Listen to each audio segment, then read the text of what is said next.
વિક્રમ સંવત 2082 મહાસુદ બીજ, તારીખ 20/1/2026 મંગળવાર. મારા ભક્તો, આજે આદિ આચાર્ય રઘુજી મહારાજનો અક્ષરવાસ એની તિથિનો દિવસ છે. આ અક્ષર મુક્તે સંવત 1919ની સાલમાં શ્રીહરિની મૂર્તિમાં પોતાની વૃત્તિઓ પરોવીને શરીર છોડેલું વડતાલ ધામ મુકામે રઘુજી મહારાજે પોતાના જીવનકાળથી ભગવાન, સંત, સત્સંગ, મંદિરો, મૂર્તિ અને હરિભક્તો એ મોક્ષના જે અંગ ભગવાન સ્વામિનારાયણે બતાવ્યા છે ને, એનો મહિમા પોતે જાણતા હતા અને એનો મહિમા ભક્તોને પણ ખૂબ સમજાવતા. આવું એમનું જીવન હતું. આવા મોટા પુરુષો આ ધરતી ઉપર જ્યારે હોય ત્યારે ભગવાન કે સંત ભક્તનું મહાત્મ્ય પૂરેપૂરું સમજતા હોય છે. બીજા જીવને એ પૂરેપૂરું મહાત્મ્ય સમજવાની કદાચ ક્ષમતા હોય કે ના હોય, અને આવા મહારાજના અક્ષર મુક્ત પુરુષો હોય એને ઠાકોરજીએ તે પ્રકાશ આપેલો હોય છે. હવે એની પાસેથી હું તમે જો એ મહાત્મય મોટા પુરુષનું, ભગવાનનું, સંતનું, હરિભક્તનું સમજી લઈએ અને મનુષ્ય ભાવનો અને દિવ્ય ભાવનો મહિમા વિશ્વાસે સહિત યથાર્થપણે સત્પુરુષના પ્રસંગે કરીને હું તમે જો શીખી લઈએ તો પાયો મારો અને તમારો સત્સંગમાં બહુ મજબૂત થાય. પણ મનુષ્ય ભાવનો અને દિવ્ય ભાવનો મહિમા વિશ્વાસે સહિત યથાર્થપણે જો ન સમજ્યા હોય તો કદાચ પાયો મારો ને તમારો કાચો રહે ખરો. મનુષ્ય ભાવ ભગવાનને, ભગવાનના ભક્તનું સમજી રાખવો જોઈએ. એમ મનુષ્ય નથી. એમ સંતના વચને આપણે શીખી રાખવું જોઈએ. મહારાજ અને મોટા પુરુષો આપણે વચરામૃત ગ્રંથ અને ઇતર સંતોની વાતોમાં ગુણાતીતાનંદ સ્વામી, ગોપાળાનંદ સ્વામી વગેરે વગેરે, તો એ બધા મહાપુરુષો એ ભગવાનને, ભગવાનના ભક્ત, સંત, હરિભક્ત હોય તો એનો મહિમા આપણને સમજાવતા ઘણી જગ્યાએ એવા પ્રકરણો એમને લેખાને બતાવ્યા છે કે એને આ લોકના પ્રાકૃત મનુષ્ય જેવા મનુષ્ય એને ન માનો. ભલે દેહની આકૃતિ સેમ એના જેવી હોય અને દેહના ખાવા પીવા, ઓઢવા પહેરવાના વ્યવહારો કદાચ ભલે એના જેવા સેમ હોય, પણ એ મનુષ્ય તો નથી જ. એણે મનુષ્ય તનું સ્વીકાર્યું છે પરમાત્માની ઈચ્છાથી. આવો મહાત્મય ભગવાનના સદપુરુષ થકી જો ભક્તને, સંતનું આપણે જાણીએ તો મારો ને તમારો સત્સંગમાં છે ને પાયો ખૂબ જ મજબૂત થાય કે જેને નિષ્ઠાને, ઉપાસનાને, ત્યાગને, વૈરાગ્યને, સાધુતાને, ભક્તપણાને, દાસત્વપણાને કોઈ ઉખેડી ન શકે, એને કોઈ ડેમેજ ન કરી શકે. નહીતર પૂજા પ્રતિષ્ઠાઓ પણ દાસત્વપણાને પરખી જાય. માન સન્માન પણ દાસત્વપણાને પરખી જાય. ધન સંપત્તિ, સત્તા અને મોટપ પણ દાસત્વપણાને ભરખી જાય અને પછી ફેર કંઈક જુદો ચડી જાય. પહેલા જે દાસ ભાવે નિર્માનીપણે ડૂબીને જે સત્સંગમાં રહીને સેવા, પરિચર્યા, વ્રત, તપ થતા હતા એ બધું જ આખું બદલાઈ જાય. સાધન ન બદલાય પણ સાધનની વૃત્તિ બદલાઈ જાય. સાધન તો એને જ રહે. તપ કરે, વ્રત કરે, દાન કરે, પુણ્ય કરે, એ બધું રહે એમ. પણ જગત એને રીઝવવા માટે અને પ્રશંસા પ્રાપ્ત કરવા માટે કરે. કોઈ વખાણ કરે ને તો માણસ મરી મટે એટલી બધી સેવા કરે, તૂટી મરે એટલી સેવા કરે, વ્રત તપ એટલા કરે, દાન એટલું કરે, લાખો કરોડો રૂપિયાના દાન કરે, વખાણ કરે. તો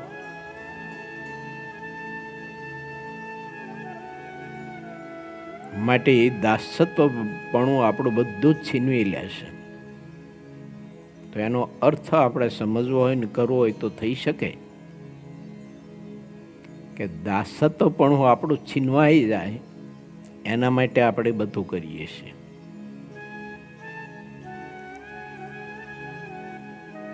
દાસત્વપણાના રક્ષણ માટે નથી કરતા, એના પોષણ માટે નથી કરતા. પણ દાસત્વપણું આપણું છીનવાઈ જાય એના માટે વ્રત તપ દાન પુણ્ય વગેરે વગેરે કરીશ. એમ અર્થ થઈ શકે કરવો હોય તો.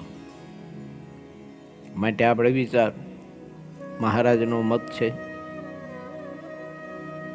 દાસ પાવે સત્સંગમાં રહો, દાસ પાવે સત્સંગ કરો, અને દાસ ભાવે રહી અને ધ્યાન ભજન કરો.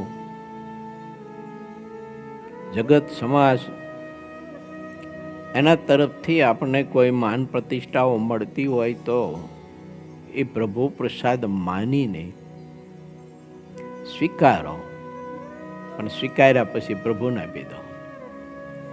કેમ કે પ્રભુ, આ તો તમારું સન્માન છે, આ તમારી પ્રશંસા છે, આ તમારા ગુણોની પ્રશંસા છે, આ તમારા સામર્થ્યની પ્રશંસા, એનો પ્રતાપ છે. માટે લો બાપા, આ તમારું તમે રાખો, મારું કામ નથી એમાં, આ બધું મને પચે નહીં પ્રભુ.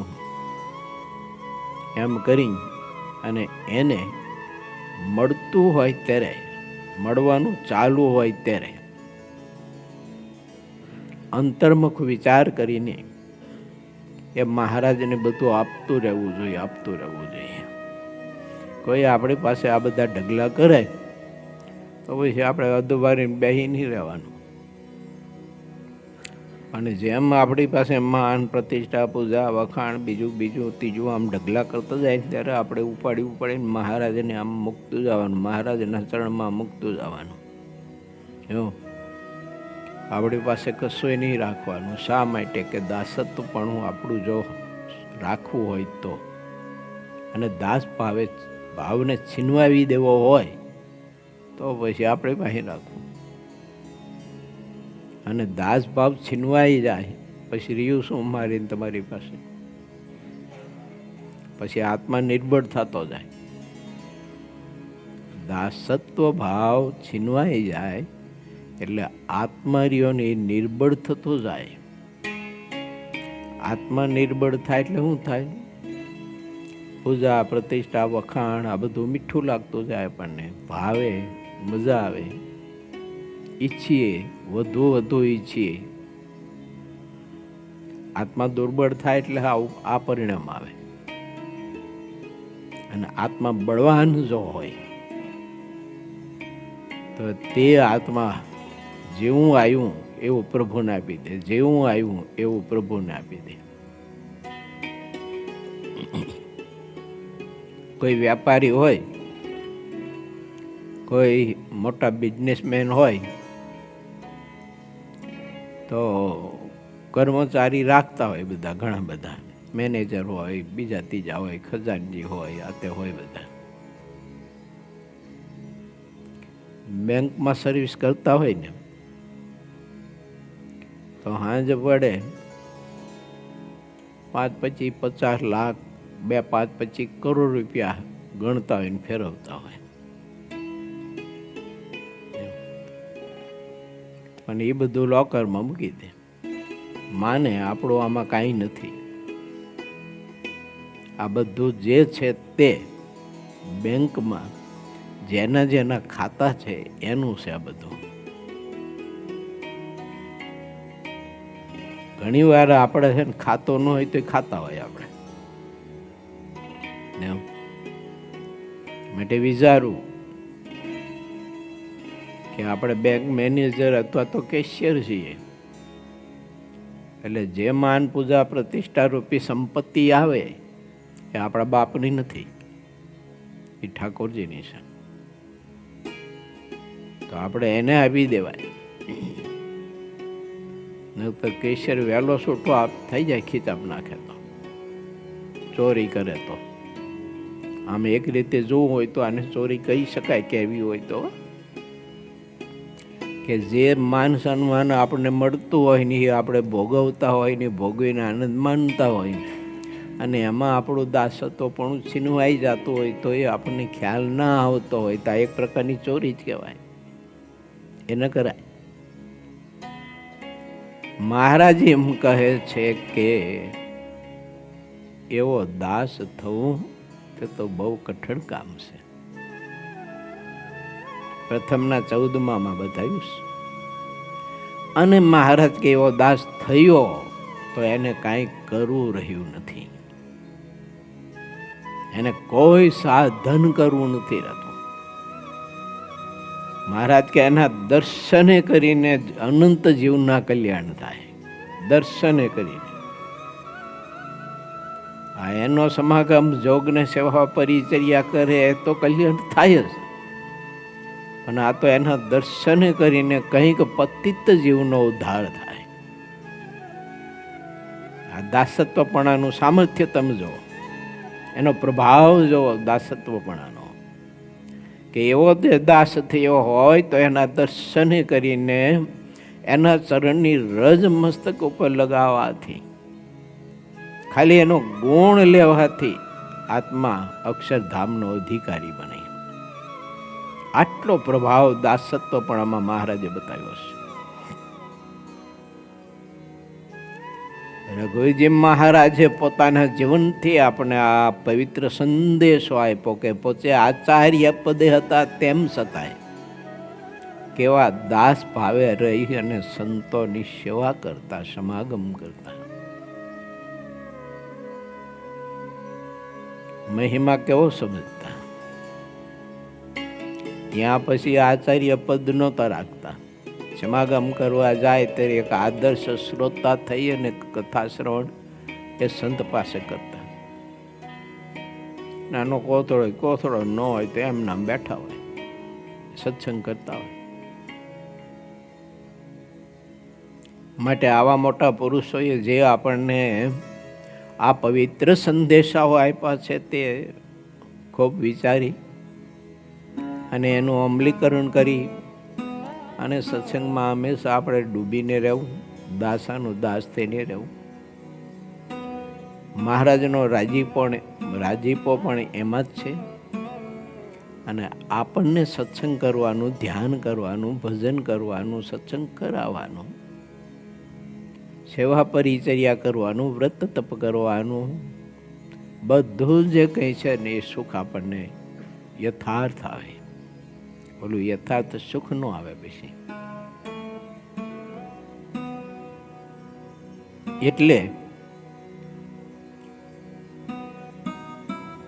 ભગવાનના એવા સંતનો સમાગમ મન કર્મ વચને કરીએ અને દિવ્ય ભાવ અને મનુષ્ય ભાવ એને સમજવો આપણે કે ભગવાનના ભક્ત આવા હોય તે મનુષ્યનો એને કહેવાય.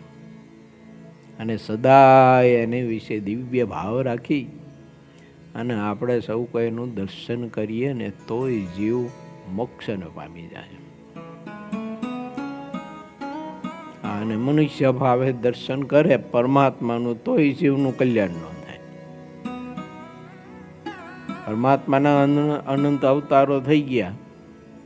એ અવતારો સમકાલીન સમયમાં ઘણો બધો એવો સમાજ હતો એને મનુષ્ય જ માનતા. તો ઓલો શિશુપાળ ભગવાન કૃષ્ણના ફઈનો દીકરો જ હતો, બંને મામા ફઈના ભાઈ થતા હતા. પણ શિશુપાળ તો એક સાધારણ સામાન્ય મનુષ્ય જેવા કૃષ્ણને માનતો હતો, એટલે તો બધી ગાયડો ભાંડી ઘણી બધી એને. મહારાજે પ્રથમ પ્રકરણના 71ના વચરામૃતમાં શિશોપાળની વાત લખી છે. હા, એ શું કહેતો હતો ભગવાન કૃષ્ણને એ વચરામૃતને પૂછો અને ભાગવતને મહાભારતને પૂછો. હા, એને દિવ્ય ભાવ નહોતો, એને ભગવાન કૃષ્ણ તો એને ઉદ્ધવ અને વિદુર ને અક્રૂર અને ગોપીઓ ને ગોપો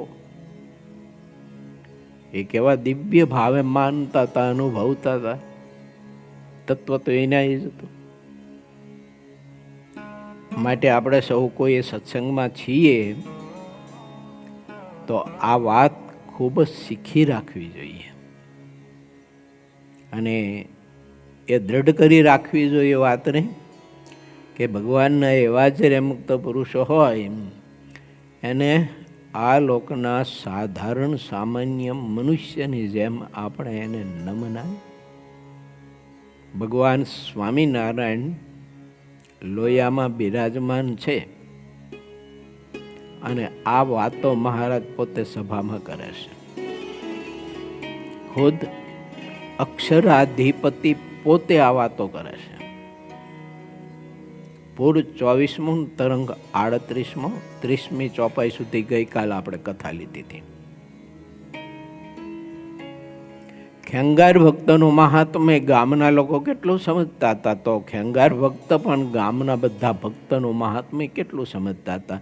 જે પોતાના સમાગમે કરીને પોતાને યોગ્ય કરીને ગામના કોઈ લોકોને સત્સંગ થયો હતો એનું મહાત્મ્ય પાછા ખેંગાર ભક્ત કેટલું સમજે કે ઓહો આ તો બહુ મહામુક્ત રાજ છે. નહીંતર શું થાય કે આપણે કોઈને સત્સંગ કરાવ્યો હોય તો આપણે તેને ગુરુ થઈને ફરતા હોય, મહામુક્ત રાજ થઈને ફરતા હોય એની પાસે. કેમ મેં સત્સંગ કરાવ્યો અને ક્યાં સત્સંગ હતો? પણ ખેંગાર ભક્તની સ્થિતિની સમજણ એવી હતી કે પોતે સત્સંગ કરાવેલો કોઈ આત્મા હોય, નાનો દીકરો હોય, હજી સત્સંગ કર્યો સ્વીકાર્યો હોય ને 2-5 દિવસ 25 દિવસ મહિનો 2 મહિના થયા હોય, પણ તોય ખેંગાર ભક્ત એનું ખૂબ જ મહાત્મ્ય સમજતા. આપણે શીખવીએ મોટા પુરુષો કે પરસ્પર ભગવાનના ભક્તનું મહાત્મ્ય ખૂબ સમજો અને મનુષ્ય નહીં માનો. હું તો ત્યાં સુધી વિનંતી કરીશ આપ બધા ભક્તોને કે ભગવાનના ભક્ત એના કોઈ સ્વાભાવિક સ્વભાવ કહેતા સ્વાભાવિક એની પ્રકૃતિ હોય તો એની સામો આપણે નહીં જોઈએ અને એને આપણા કરતા બહુ જ મહાન માનીએ.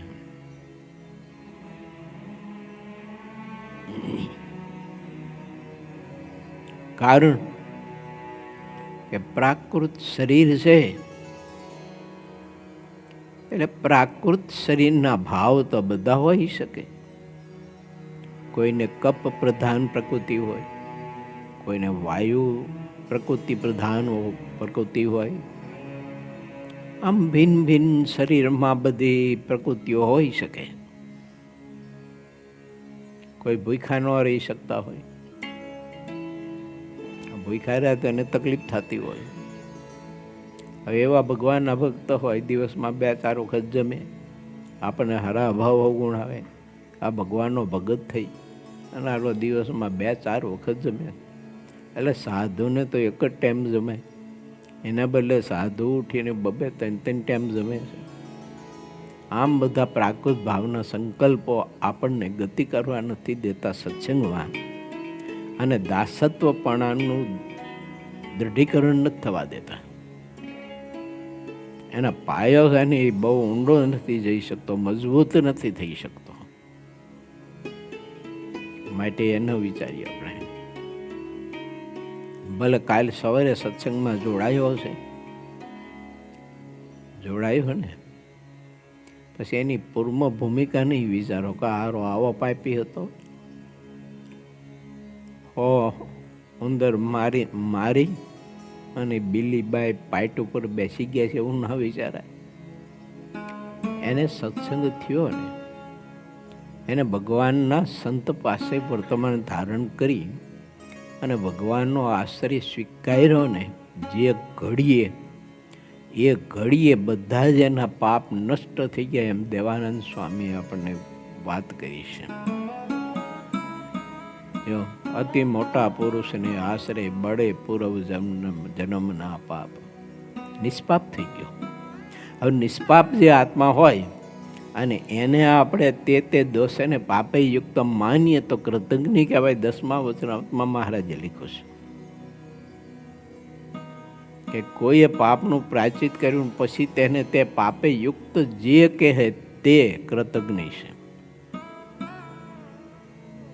એટલે એને એવા ભગવાનના સત્પુરુષ પાસે વર્તમાન ધારણ કરી અને ભગવાનનો આશ્રય સ્વીકાર્યો પછી આપણે એને પાપી કહીએ તો કૃતજ્ઞ કહેવાય. આપણે નથવા જેવો, એ ધંધો કર્યા જેવો નથી, વિચાર્યા જેવો નથી, તો કર્યા જેવો તો ક્યાંથી હોય?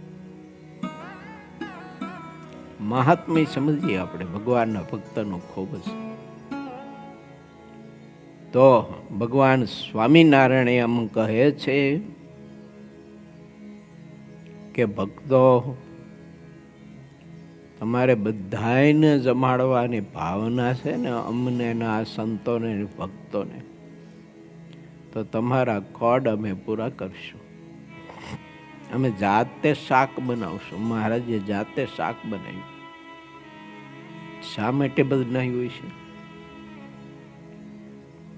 ઘણા બધા પરમહંસો હતા, ભક્તો હતા, બાઈઓ હતા, ઘણા બધા બ્રહ્મદેવો હતા. મહારાજને બહુ જ માનતા પૂજતા હતા.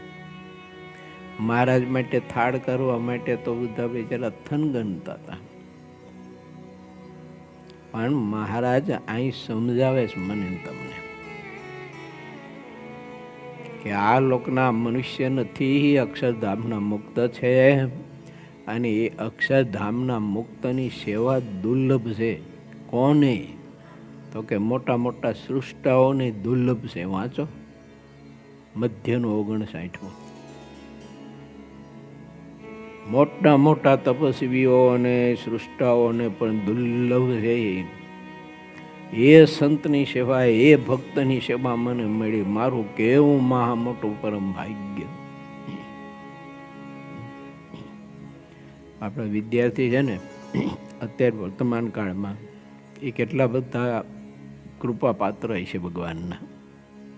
2 દી પહેલા તમે વિચાર કરો, સંતોએ જાતે કાજુ કતરી કરી અને બધાને જમાડ્યા.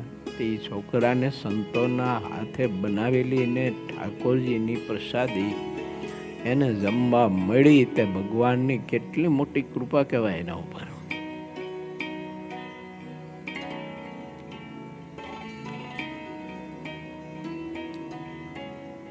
મહારાજ બતાવવા માંગે છે કે આ ભક્તોની જે સેવા પરિચર્યા કરીએ છીએ આપણે, તે કોઈ મનુષ્ય નથી, એ અક્ષરધામના મુક્ત પુરુષો છે. પછી ક્યાંક આપણું ધાર્યું ન કરે એટલે પછી આપણને એમ થઈ જાય કે આ સાધુ કહેવાતા હોય છે, આ તો હરિભગત કહેવાતો હોય છે. આપણું ધાર્યું ન કર્યું એટલે. આપણું ધાર્યું કર્યું હોય તો તરત જ આપણે કહ્યું વાહ ભાઈ કે સ્વામી એટલે વાહ વાહ ને ભગતની હું વાત થાય. પણ એ ધાર્યું કર્યું એટલે વાહ વાહ થાય છે. આપણું ધાર્યું નથી હોય ને આપણું કંઈક ખંડન થયું હોય માન બાનનું, તો તરત જ બળાપા ખોટા કાઢવા માંડીએ આપણે. મહિમા ક્યાં હોય જાય ખબર ન પડે. બોલો,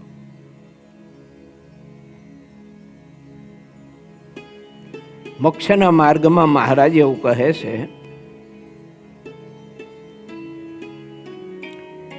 કે મનુષ્ય કહેતા ખેડૂત જેવી ખેતી કરે ને તેવી નીપજ લઈ શકે છે. એમ આપણે ભગવાનના ભક્તનું જેવું મહાત્મય સમજીએ એવો રાજીપો પરમાત્માનો અને સંત ભક્તનો પ્રાપ્ત કરી શકીએ છીએ. તેમાં જેવો ભાવ હોય એવું મહાત્મ્ય સમજી શકીએ. જેવું મહાત્મ્ય સમજાય એવું જ ફળ મળવાનું બહુ નિશ્ચિત વાત છે. મનુષ્ય ભાવે યુક્ત આપણે ભગવાનના ભક્તને માનીશું તો એવું ફળ મળશે. તો પછી સમજવાનું કે આપણે છે ને બંટી વાવી, એટલે પછી બંટી વાવો તો એમાં તો કે બાજરો થોડોક મળે, બંટી જ થાય. દિવ્ય ભાવે જો ભગવાનના ભક્તનું દર્શન કરીએ, સેવા પરિચર્યા કરીએ, તો માનવાનું કે આપણે સારો મોલ વાવ્યો છે, સારું બીજ વાવ્યું છે અને સારા મોલની આપણે પ્રાપ્તિ થઈ છે. બહુ અદભુત વાત મહારાજ કરે છે. જેમાં જેવી મોક્ષની બુદ્ધિ હોય તેનો ભાવ કહી દેશે. મને તમને મોક્ષની બુદ્ધિ કેવી છે? આપણી આત્યંતિક કલ્યાણની છે કે કલ્યાણની છે?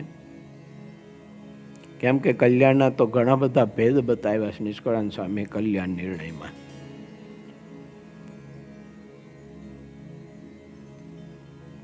આત્યંતિક કલ્યાણની જો આપણને બુદ્ધિ હોય તો મેં કહ્યું ને તેમ આપણે ડૂબીને રહીએ, દાસાનું દાસ થઈને સત્સંગમાં રહી અને સૌને આપણા કરતાં સર્વોત્તમ સર્વશ્રેષ્ઠ અતિ ઉત્તમ ભગવાનના ભક્ત માની અને સેવક ભાવે આપણે દિન ભાવે એની પાસે રહીએ તો સમજવાનું કે આને આત્યંતિક કલ્યાણની મોક્ષની બુદ્ધિ છે. નહીતર પછી મોક્ષની બુદ્ધિ છે પણ આત્યંતિક કલ્યાણની બુદ્ધિ નથી.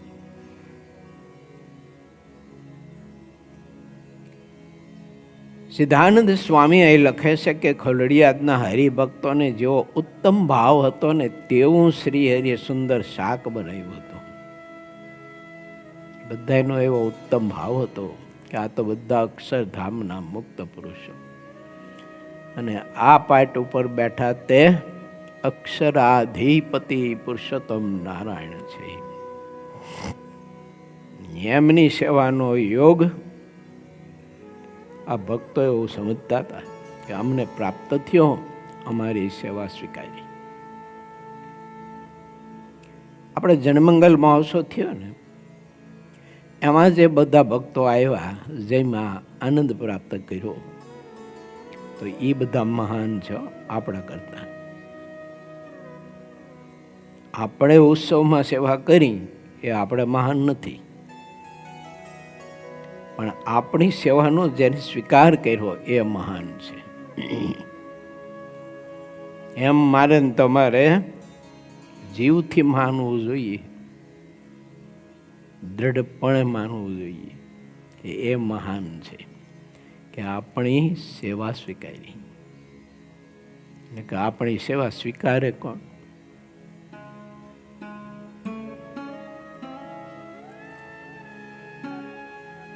આવો ઉત્તમ ભાવ હતો ખોલડિયાદ ગામના હરિભક્તોને કે મહારાજને સંતો અમે આપેલી રસોઈ એ અમારો ભાવ સ્વીકારે છે, તો એ મુક્ત પુરુષો કેટલા મહાન છે. એને અમારે જમાડવા તો આપણે હોય પણ કોઈ જમવાની હાથ ના પાડે, કોઈ જમે જ નહીં, આપણું પદાર્થ ગ્રહણ જ ન કરે, તો આપણે કોને જમાડવાનું, કોને પદાર્થ, કોને ભેટ આપવી?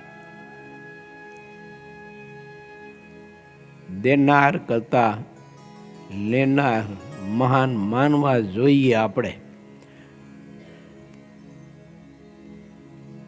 જ્યારે શાક તૈયાર થયું ત્યારે વરણી થાળ પીસીને લાવ્યા. રસોઈના જે પાત્રમાં શાક કર્યા હતા ને તેમાંથી બધું અલગ અલગ લાવી અને ધરાયું. શાક તો એક જ હતું, પાછું અલગ અલગ શાક નહોતા, પણ ઘણા બધા ચરૂમાં રીંગણા જુદા જુદા વઘાર્યા હતા. એક એવું ચરું ન હોય ને મોટું બુધામાં 60-70 મણ કે 100 મણ રીંગણા હોય, હા એમાં 10, 15, 20, 25 મણ તો ઘી હોય પાછું. એક પાત્રમાં કેમ સમાય બધું? એટલે 4-5 મોટા મોટા ચરું છે ને ભેરા હોય, એમાંથી બધામાંથી શાક લઈ અને થાળ તૈયાર કર્યો વરણીએ. રસોઈના જે પાત્રમાં શાક કર્યા હતા તેમાંથી બધું અલગ અલગ લાવીને ધરાયું ને હરિભક્તો જેટલું ઘી લાવ્યા હતા ને તે બધું શાકમાં નાખ્યું હતું. શાક અતિ ઘણું સ્વાદુ બન્યું હતું. શ્રીહરિ તેને ઘણા પ્રેમથી જમ્યા. પછી મુનિવર મુક્તાનંદ સ્વામી, બ્રહ્માનંદ સ્વામી, નિત્યાનંદ સ્વામી, આનંદાનંદ સ્વામી, સુખાનંદ સ્વામી, ગોપાળાનંદ સ્વામી, નિષ્કુળાનંદ સ્વામી, આ વગેરે વગેરે સંતોને શ્રીહરિએ પેશન્ટ શાક ખૂબ ભાવથી જમાડ્યું અને મુક્તો જમ્યા. જમતા જમતા તે સંતો શાકના વખાણ બહુ જ કરતા હતા. વાહ મહારાજ, આવું શાક તો ત્રિલોકીમાં ક્યાંય ન હોય ને એવું થયું છે. હે મહારાજ, આપે આ સ્વાદ ક્યાંથી લાવીને આમાં નાખ્યો? શું આનો સ્વાદ છે? આ શાકની શું મીઠાશ છે? કેમ? તો એમાં ભગવાન પુરુષોત્તમ નારાયણના ભાવની મીઠાશ અંદર હતી અને રીંગણાને ઘી લાવનાર ભક્તોની ભાવનાની મીઠાશ એમાં પડી હતી.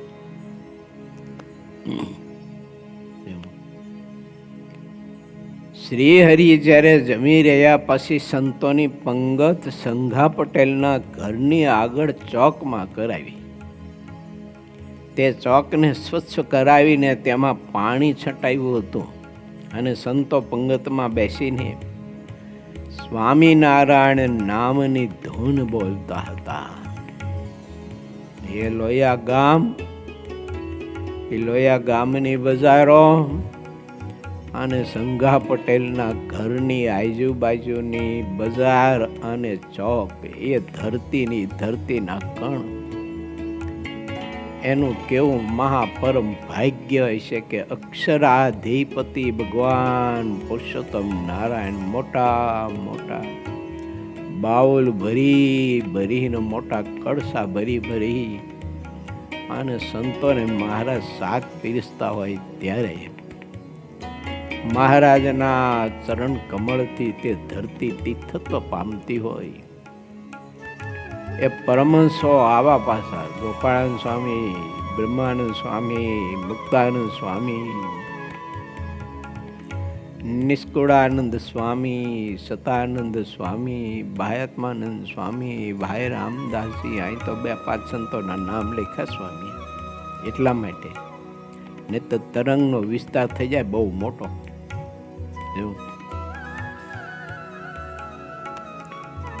મહાનુભાવાનંદ સ્વામી, આનંદાનંદ સ્વામી, એક બધા અક્ષર મુક્ત પુરુષો.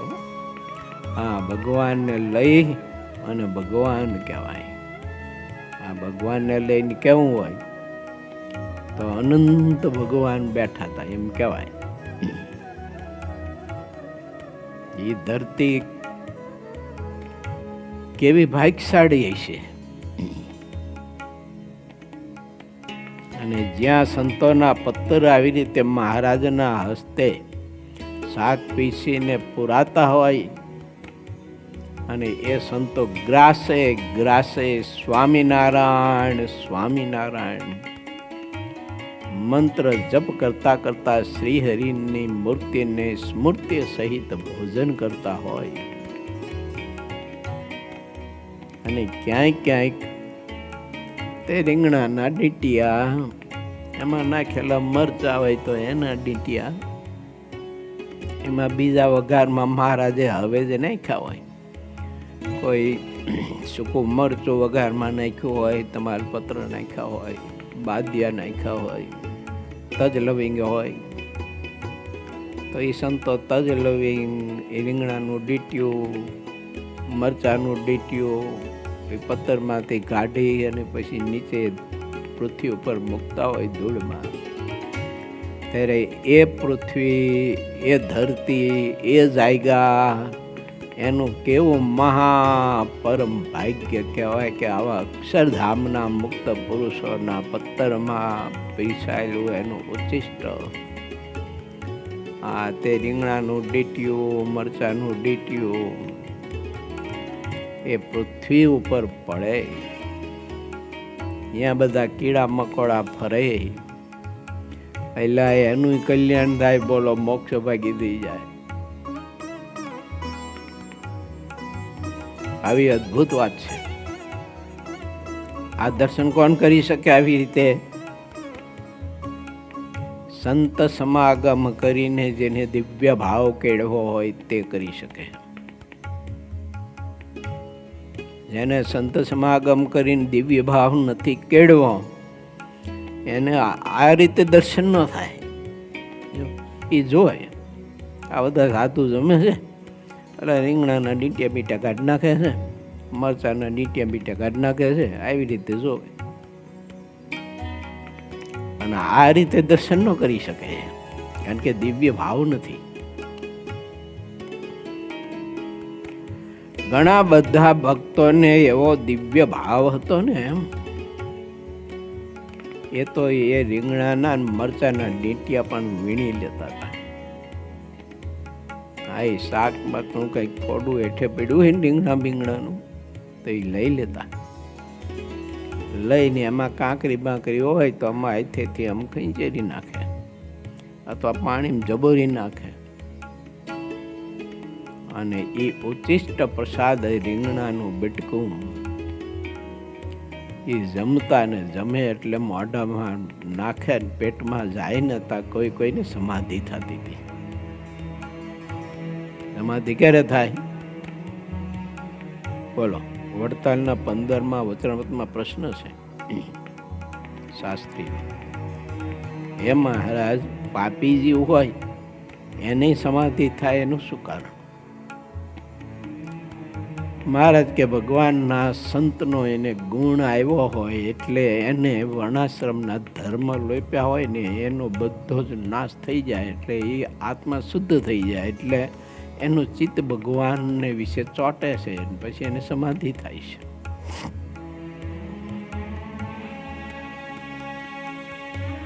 એટલે એ મહારાજને મુક્તનો પ્રસાદ મુખમાં જાય ને પેટમાં,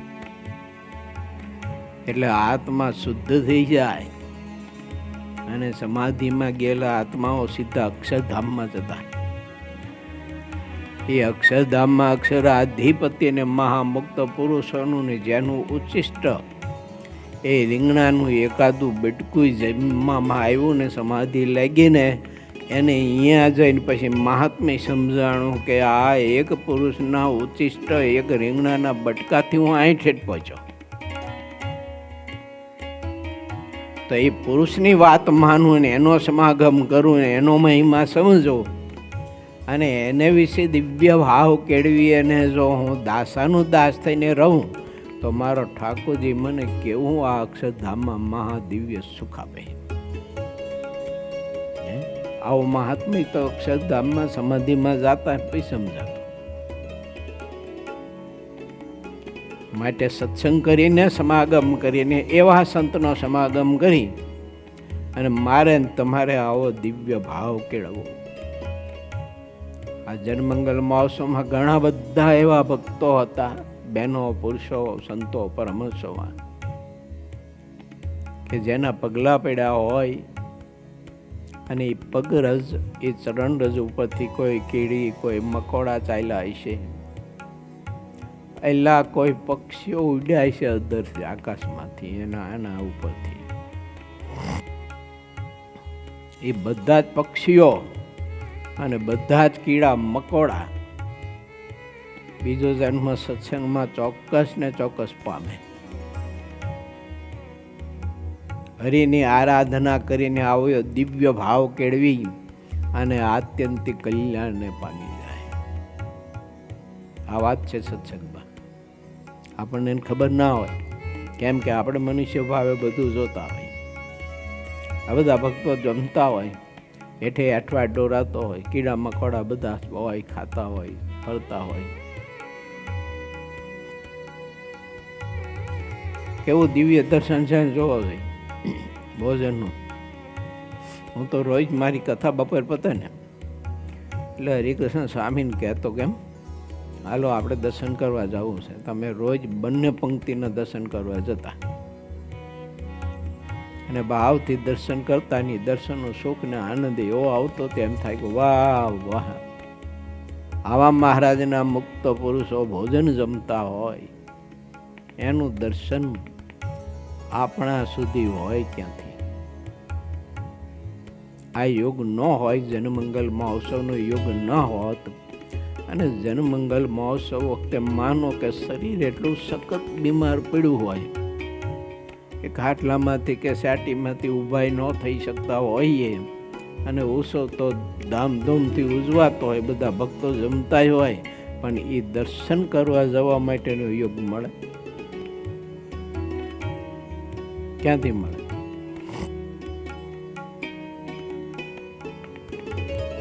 તો મોટા રસોડે જે સેવા કરતા એ સ્વયંસેવકોના પણ એવા દિવ્ય દર્શન થતા.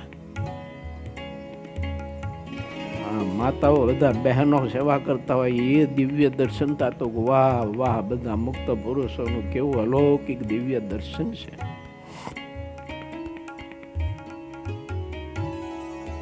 પછી ત્યાંથી વીઆઈપી વિભાગમાં આવતા, આ મંદિરની નીચે ભોજનાલય છે એમાં, ત્યાંય પણ એવું અલૌકિક દર્શન.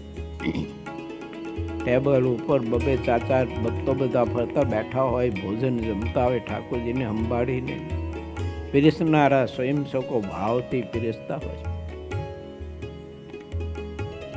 આ તમામ સ્વયંસેવકોને, ખાલી પીરસનારા નહીં, બધા જ વિભાગના તમામ સ્વયંસેવકોને હું છે ને રોજે રોજ ખૂબ ભાવથી વંદના કરતો હતો ને અત્યારે પણ કરું છું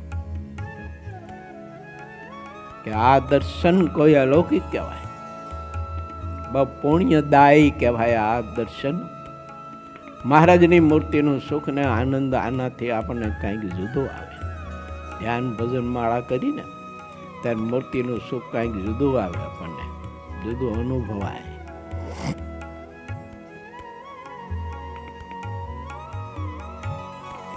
મેં બધા સંતોને, પૂર્ણપ્રકાશ સ્વામીને અને બધાને કહ્યું છે, નિત્યપ્રકાશ સ્વામીને, મેં તો અનુભૂતિ ફોર્મ કીધું છાપીને બધાને મોકલો. હવે એ અનુભૂતિ ફોર્મ તમારી પાસે આવશે મોબાઈલમાં. તે ઉત્સવમાં તમને જે અનુભવ થયા હોય ને એ અનુભૂતિ ફોર્મમાં લખી અને પછી અમને આપજો, જેણે કરીને તમારા અનુભવનું પણ દર્શન કરવું અમને મળે તે ફોર્મના દ્વારા. કે આ ભક્ત રાજે આ જનમંગલ મહોત્સવ આવી રીતે ઉજવો, આવા દિવ્ય ભાવે એને ઉજવો, દિવ્ય ભાવે એને સેવા પરિચર્યા કરી. જેવા ભાવથી આપણે સેવા કરી હોય, જેવા ભાવથી આપણે દર્શન કર્યું હોય, જેવો આપણને અનુભવ થયો હોય, એ અનુભૂતિ ફોર્મમાં લખજો, સારા અક્ષરે લખજો, ઉકલે એવા અક્ષરે લખજો. મારા અક્ષર જેવા અક્ષર ન લખતા, મને મારા અક્ષર નથી ઉકલતા, પણ ફોર્મ ભરજો. બસ આજ મહારાજનું પ્રગટપણું કહેવાય ને મહારાજનું પ્રગટ દર્શન કહેવાય, આજ અક્ષરધામ કહેવાય. આ લોકની આ ધરતી ઉપર હું ને તમે જો અક્ષરધામ નહીં રચી શકીએ અને આવો દિવ્ય ભાવ આપણે જો નહીં કેળવી શકીએ અને આવા દિવ્ય ભાવે દર્શન નહીં કરી શકીએ તો અક્ષરધામમાં કેવી રીતે દિવ્ય ભાવે રહી શકાય છે? એ અને આ કંઈ જુદું થોડુંક છે? એના આ જુદું નથી. એ જ આ છે, આ એ છે. મહારાજનો મત છે પ્રથમના 71માં, અક્ષરધામ સ્વતા પોતાના દિવ્ય પાર્ષદ સ્વતા ભગવાન આ સત્સંગમાં પ્રગટ બિરાજે છે એમ મહારાજ કે સમજજો અને એમ બીજા પાસે વાત કરજો. વાત કરવામાં સંકોચ ન રાખતા. પ્રગટ જ છે મહારાજ. આ ઉત્સવ કે મેં તમે કર્યું વાત કરો હતો, આ ઉત્સવ તો અક્ષરધામના અધિપતિ અને અક્ષરધામના એ બધા જ અનાદિ મુક્ત પુરુષોએ આવીને કર્યો છે. બધામાં એને પ્રવેશ કરી એને ઉત્સવ કર્યો છે. હવે બધા જ સ્વયંસેવકોમાં પ્રવેશ કરી અને ખબર નહીં કે એને એવું જોમ ને મમત્વ બધું એને કંઈક અંદરથી રહીશું, મારો ઉત્સવ છે, મારો ઉત્સવ છે, મારું ગુરુકુલ છે, મારું ગુરુકુલ છે, મારા ભક્તો છે, મારા ભક્તો છે, એમ પ્રત્યેકના હૃદયમાં હેલોડા મારતો હતો. આ મહિમા, આ ભાવ છે ને એ સમુદ્રના તરંગની જેમ ઉછળતા હતા. એટલે આ જ અક્ષરધામ, આમાં જ મહારાજ પ્રગટ ને પ્રગટ જ છે. આવું મહાદિવ્ય અલૌકિક સુખ. તો આ બધા ભક્તો તમે જોવો તો કેટલા બધા આમ કીડિયારીઓની જેમ ઉભરાતા હતા ને, અને પાણીનો પ્રવાહ જેમ નદીનો હાયલો જતો એમ માણાનો પ્રવાહ હાયલો આવતો. મને ઘણા જણ તો કહેતા હતો તમે ઓલો પણ રોડ ઉપરથી અહીં આવતા આવતા 15-20 મિનિટ થઈ જતી હતી કે એટલું બધું માણસ, એટલું બધું માણસ, એટલું બધું માણસ. તો ગાડી હાલે ને, ગાડીના રસ્તા તો જુદા આપણે કર્યા હતા તો એટલું ટ્રાફિક હતું. તો આ સીધી વાત દેખાવી છે ને કે મહારાજ પોતે ખુદ સ્વયં પોતાના મુક્ત સહિત આ જનમંગલ મહોત્સવ ઉજવતા હોય એવું દર્શન આપણને સ્વાભાવિક થાય. એમ એ જ કરે છે બધું. આપણાથી શું થાય છે કે લો પાપડે ન ભાંગાયેલા. એવું 2-5 માણસોને જમાડવા હોય ને તો એ લેફ્ટ રેટ લેવી જઈએ આપણે. હું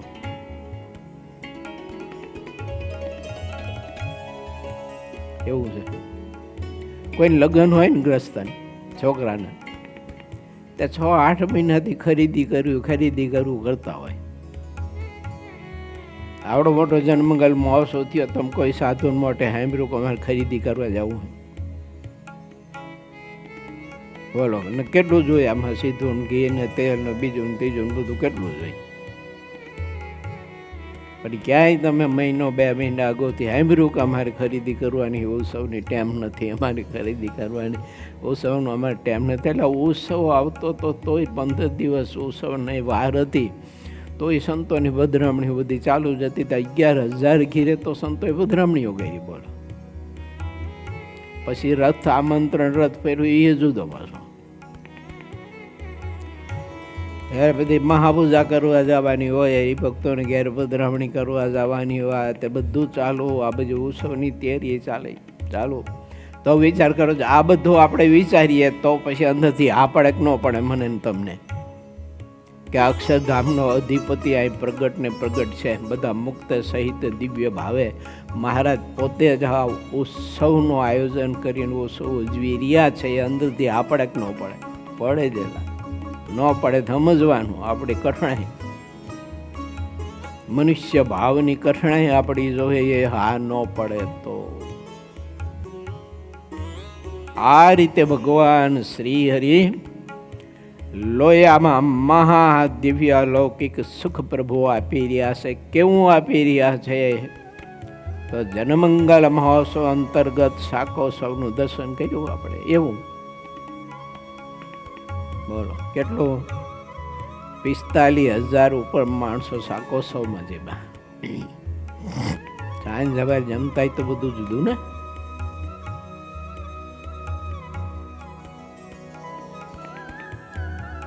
શ્રી હરિએ પોતે જે શાક કર્યું હતું તેને પોતે જ પીરસવા લાગ્યા, અને તેમાં સંતોના ઉપર જે ઘણો ભાવ હતો ને તે મહારાજ દેખાડતા પીરસતી વખતે. જેના ઉપર જેને જેટલો ભાવ હોય તે છુપાતો નથી. બહાર આવેલો ભાવ અંદરનો ભાવ કહી દેશે. શ્રી હરિ અત્યંત ઉત્સાહભેરા ડંકા ભરીને સંતોના પાત્રને ભરી દેતા હતા. આમ આનંદ રૂપી રંગની રેલમ છેલ થઈ રહી હતી. ક્યાં? સંગા પટેલના ઘરના આગળના ચોકમાં. એવી દિવ્ય પંક્તિના દર્શન કરવા માટે આકાશમાં કાંઈક દિવ્ય પુરુષો વિમાનો લઈને આવતા હતા ને તે એનાથી આખું આકાશ છવાઈ ગયું. બોલો, આપણા ઉત્સવના આગલા દિવસે જેમ ઓલા વાદળાથી આકાશ છવાઈ ગયું હતું ને, હા એમ વિમાનથી બોલો તે લોયાના લોકો આમ અધર જોવે ને તો બધું છાયું છાયું દેખાય. એને કે આમ કેમ છે, નથી વાદળા કઈ ના. આવી અલૌકિક પંક્તિના દર્શન કરવા માટે કાંઈક મહાદિવ્ય શક્તિઓ આકાશમાં ઓલા હંભળા અને પક્ષીઓ જેમ આમ તેમ ઉડાઉડ કરતા હોય ને એમ વિમાનો બધા ઉડાઉડ કરતા હતા. એમ થતું વાહ વાહ. ને કોઈ તો પછી એ દિવ્ય શક્તિઓ કોઈ મનુષ્યના, કોઈ બ્રાહ્મણના, કોઈ બીજા રૂપ લઈ લઈને પંક્તિમાં ગોઠવાઈ જતા. કેમ કે આ ભગવાન પુરુષોત્તમ નારાયણના હસ્તકમળથી પીરસાયેલો અને પોતે બનાવેલો આ શાકનો મહાપ્રસાદ મળે ક્યાંથી? બોલો, આવીને બેસી જતા, પંક્તિમાં ગોઠવાઈ જતા, પતરાળા મુકાઈ જતા અને ભાવથી તે શાક ભગવાન શ્રીહરિનું પીસેલું બધા જમતા હતા. આવો મહાદિવ્ય ઉત્સવ મહારાજે ખોલડિયાદના ભક્તોની ભાવના હતી ને તે શ્રીહરિએ લોયામાં રીંગણાનું શાક કરી અને પછી પ્રભુએ ઉત્સવ કર્યો. ઇતિ શ્રી સહજાનંદ સ્વામી શિષ્ય સિદ્ધાનંદ મુનિ વિચિત શ્રી હરિચરિત્રામૃત સાગરના 24 પૂરમાં ખોલડિયાદના ભક્તો તરફથી શ્રીહરિએ રીંગણાનું શાક બનાવીને સંતોને પીરસ્યું. એ નામે 38મો તરંગ સમાપ્ત થયો. શ્રીપતિમ શ્રીધરમ સર્વદેવેશ્વરમ વાસુદેવમ હરે માધવમ કેશવમ શ્રીકામદામ કારણમ સ્વામિનારાયણમ નીલકંઠમ ભજે સહજાનંદ સ્વામી મહારાજ.